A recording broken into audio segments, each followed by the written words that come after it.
And so it was on the next day that Moses sat to judge the people, and the people stood before Moses from morning until evening. So when Moses' father-in-law saw all that he did for the people, he said, "What is this thing that you are doing for the people? Why do you alone sit, and all the people stand before you from morning until evening?" And Moses said to his father-in-law, "Because the people come to me to inquire of God. When they have a difficulty, they come to me, and I judge between one and another, and I make known the statutes of God and his laws." So Moses' father-in-law said to him, "The thing that you do is not good. Both you and these people who are with you will surely wear yourselves out. For this thing is too much for you. You are not able to perform it by yourself. Listen now to my voice. I will give you counsel, and God will be with you. Stand before God for the people, so that you may bring the difficulties to God. And you shall teach them the statutes and the laws, and show them the way in which they must walk and the work they must do. Moreover, you shall select from all the people able men, such as fear God, men of truth, hating covetousness, and place such over them to be rulers of thousands, rulers of hundreds, rulers of 50s, and rulers of 10s. And let them judge the people at all times. Then it will be that every great matter they shall bring to you, but every small matter they themselves shall judge. So it will be easier for you, for they will bear the burden with you. If you do this thing and God so commands you, then you will be able to endure, and all this people will also go to their place in peace." Exodus chapter 18, verses 13 through 23. I am sure that no one is indispensable, and that no one should try to be. David Shepard tells in his charming book, Parson's Pitch, about a minister who pays a return visit to his old congregation. A lady meets him and says, "Oh, the church has gone splendidly since you left." And you know, that is just about the greatest compliment she could pay a man's ministry.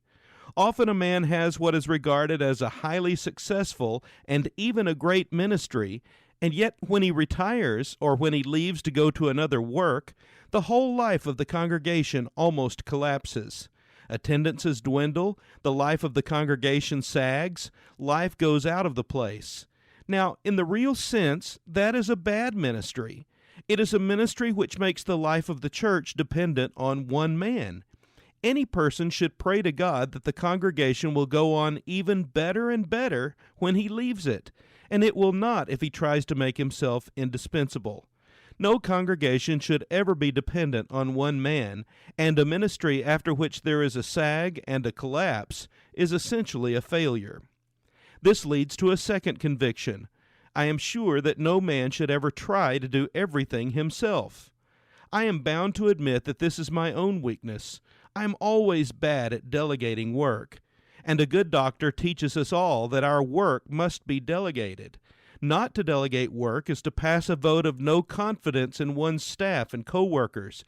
It may well be to cheat and rob someone else of the opportunity to do work that he ought to be made to do, and perhaps very much wishes to do. When anything becomes a one-man show, it is on the way to failure. Any wise leader and any faithful person must learn to delegate work. He must see that his duty is not to do all the work himself, but to train others to do it with him. Here we are very near to the heart of the failure of the church. The failure of a church may well be due to the fact that it has come to be centered far too much on one man, the minister or another prominent leader, and that we all delegate far too little work to the church members whom we should be training to do it. What about you today? Are you sometimes guilty of trying to do everything yourself, thereby being tempted to deem yourself to be indispensable? Why not ask God today to help you learn to empower those around you and then work as a team to His glory? This has been UpReach, a presentation of the Church Street Church of Christ in Lewisburg, Tennessee. I am Kyle Bolton, the pulpit minister at Church Street, and I would like to personally invite you to come and share times of Bible study and worship with us each week. We meet every Sunday at 9 o'clock a.m. for our morning worship, followed by our Sunday school for all ages at 10:15 a.m. Then we meet again at 6 o'clock p.m. for our evening worship. We also have a midweek meeting for devotion and Bible study on Wednesdays at 6:30 p.m.